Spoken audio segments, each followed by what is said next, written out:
Hi friends, let's take a look at a little bit.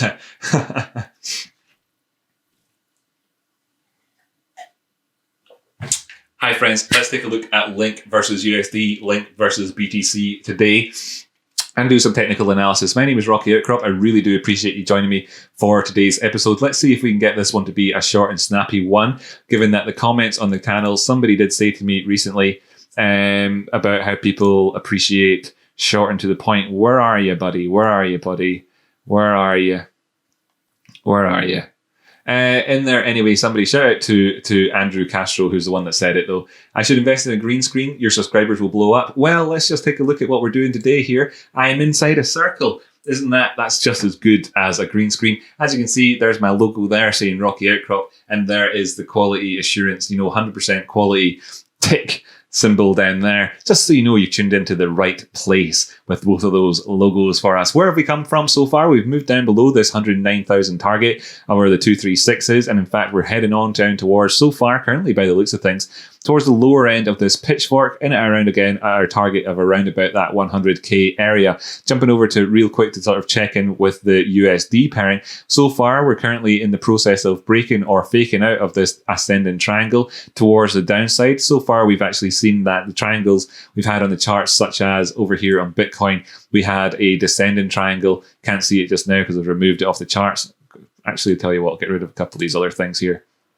Removed off the charts, but there was a sort of descending triangle on the go here, and we've broken out of that one towards the top side. So things are going against the sort of the textbook for things at the minute. So the positivity you could have had off the back of this being an ascending triangle so far is being challenged as we're in this fake out territory right here, looking at our previous lows at this area over there at 1140, and we are currently challenging that just now. Movements down below this could easily spell us coming in towards this zone here. I'll just get rid of those drawings off of there for us, where then we're challenging that 1075 area. And what is 1075? Well, if you look over to the left, you can very clearly see that 1075 is a 50% Fibonacci retracement zone, and we could actually then be looking down to asking a question about whether or not we'd come in and test that target that we've had on the charts for quite a while now, actually talking about it before we even got up to that $20 price point at the top, and saying that potentially we could come down to 850 or so if we need to see some bearishness really playing out. So let's take a look in a little bit more detail then at what we have on the go in terms of this price action. And of course, between these two lows here on the 4-hour time frame, you can see that we had bullish divergence across the board really with these oscillators down below. All of them had it. And oops, just go forward again. So we had that there, and that was nice, ties in nicely with this ascending triangle, which could be coming in to give us our bottom. So that was all very lovely as well. But then we've just kind of failed at that point. So how does that stack up, and what does it look like? Just hide all the drawings for now and say, well, this was a higher high than our previous highs. We had it coming in without the divergence here in the RSI, and indeed without it on the stochastics. We had divergence, did we, or not actually? Oops. I'm always doing that, forgetting I've left the brush tool on. Did we have it here on the ADX? No, we didn't have it there on the yes and no. No, we didn't have divergence here between that high and the previous high on the ADX. But, or the DMI, sorry. The ADX line itself here has come down below 15 a couple of times, and then we've seen a little bit of that sort of more sort of volatile price action. Since it dropped down below 15, we've actually seen the prices drop off by 7.5%, so like look out for these things always in your trading. Right now we're in chop land, you could say, but they're positioned with a potential for it to become quite negative if we do see prices go down towards the downside. And maybe you'd be looking at this as being some sort of some other sort of pattern, perhaps, where perhaps we have we've just initiated perhaps a different type of triangle or something. Let me just look at this though. This is more of a rectangle in terms of its chunk here. This is an inverted head and shoulders. Seems to have been failed and around the neckline, as they do 60% of the time. So if this was a just forgive me as the drawings pop back on, the inverted head and shoulders idea in this zone here, then that didn't really work out for us. This ascending triangle in this zone here hasn't really worked out for us. And then what do we have now at this point here onwards? Are we going to just suddenly start asking different questions and see one of these sorts of things come in? So so that would be a descending triangle at that point. Really need to see how things really perform. If we get supported, if we do continue to go down towards the downside, as we have been doing during recording this episode, will we get supported in at these areas here and see a turnaround perhaps at this golden pocket zone again for the prices, or will they push on past that? Pushing on past that would obviously be quite negative and perhaps open up those potential further deeper targets, perhaps even as far down as the 886 coming in here where we had a parallel channel in the past, or perhaps coming into to the 786. Now, if we do go past the pitchfork, the first thing to look to would be the median line of this extension of the pitchfork, and then the next thing would be the lower line of that. So then you're talking 94 and 95 and 85 really is the two targets towards the downside thereafter. If you're trading that versus Bitcoin, trading versus the dollar, then the downside at the minute are 1075. Then thereafter that point, you're looking down perhaps as far as the 850 area. But we know that $9 itself offered up support in the past, and I would say that that 930 just in this zone here would be wise to look towards that as being your two targets. So this target, and then this target is your three downward side targets. Now this isn't all over yet. Like I say, we're still just in this sort of fake out territory of this thing, and it could ultimately just morph over to being as I do multiple fails with the brush tool on there, as it morphs over to being something more like this, in the longer term scheme of things, which then, of course, failures to break up above $13 are going to see that we continue within this shape, and we still have that as a target thereafter if we come back into it and start doing that. So we don't need to get ahead of ourselves just yet, of course, in terms of this being a potential fake out. And as well, in terms of this pattern here, do we have the potential for head and shoulders? Well, I'm not going to say so with it being a previous trend being towards the downside. So I'm not going to say that is one.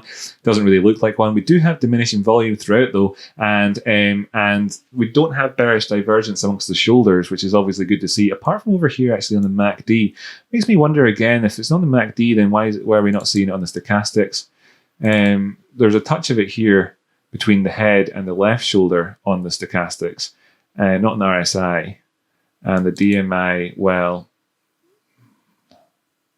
it's not actually there in the DMI, but makes me wonder. Anyway, as we can see here, this divergence between these highs on the RSI or on the MACD always says then in terms of Rocky Outcrop technical analysis. Let me just clear away some of these drawings here. Let's just clear away those trend lines as well, actually, for now. I'll leave the Fibonacci's on there, but I'll hide the moving averages.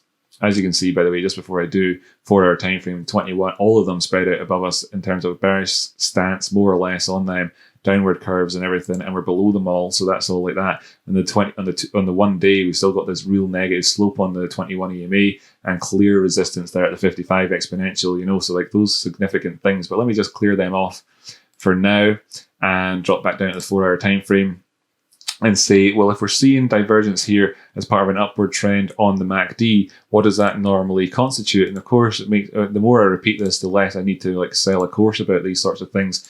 People ought to know them. That you'd have perhaps a rising wedge formation here in terms of this. Like this is kind of a little bit wedgy as we have these higher highs coming in there and these higher lows, and then we've moved towards the downside so far. So have we had the full measured move off the back of this? Well, no, and that would take us down to 1075 where we have that 236 Fibonacci, that 50% Fibonacci coming in there. We are obviously currently below the 236 of this one, invalidating that Fibonacci towards the top side. Suppose I could hide that for now since it's invalidated.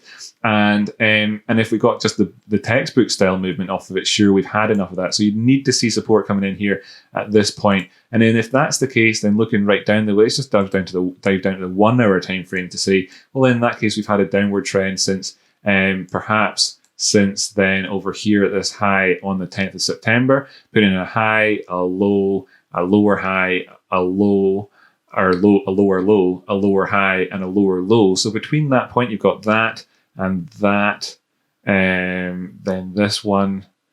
So if we just highlight this high here and this high here, and look down at the RSI, you can see that high coming up towards the bullish control zone. This one actually making it into it while the price action has been going towards the downside. So in terms of the lower time frames, you can see hidden bearish divergence there on the charts. That's actually across the board. So yeah, hidden bearish divergence everywhere as we put in this subsequently lower high compared to this one, and then came down and broke down outside of that rising wedge. So actually, in terms of like, you know, technical analysis on the 1 hour time frame, you really do get some good value out of kind of splitting things up and looking at the story across the board. So we know what the bigger term story is. We started off talking about that, and this is then gone all the way down to the 1 hour time frame. So we know about that as well, and we have put in terms of like the minute, like the measured move from this in terms of the textbooks, but we could actually be looking down another chunk thereafter. And if we do that, we've gone past all these lows over here. We have a downward trend on the go, and we'd be asking questions then, is this low lower than this one?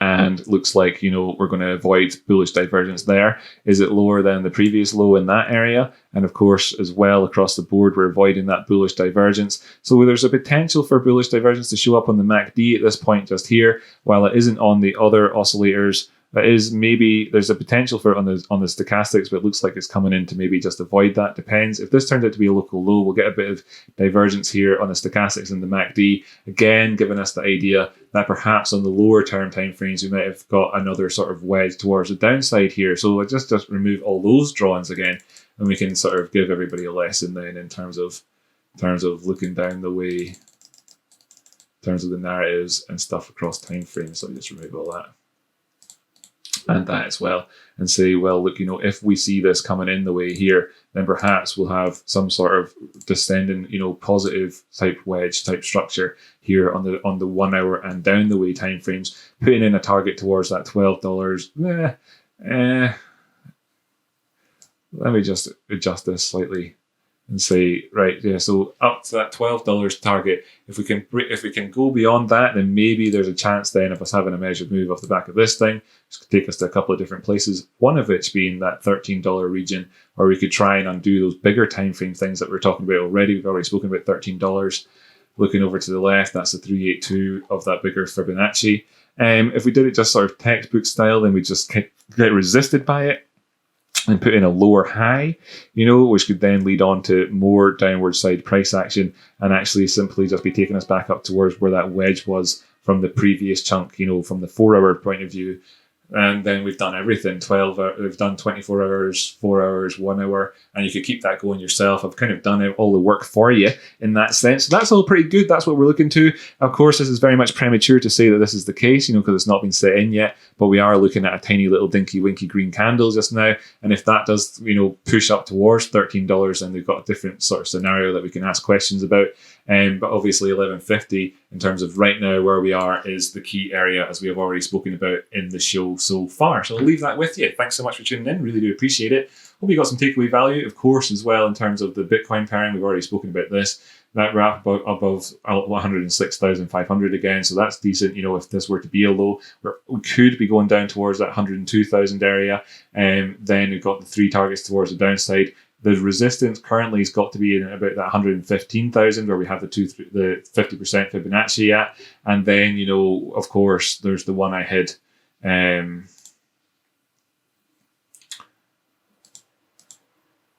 Oh no, it's just there visible. Okay, so yeah, so if we get above this 236 down at 110,000, the chance that we've got targets up above 120, 130, 140 being your 3 targets up from there. But that's getting ahead of ourselves until such times as you're at least above 110k. So that's cool. That's everything we need to know covered and crossed off. Thank you so much for tuning in today. Really do appreciate it.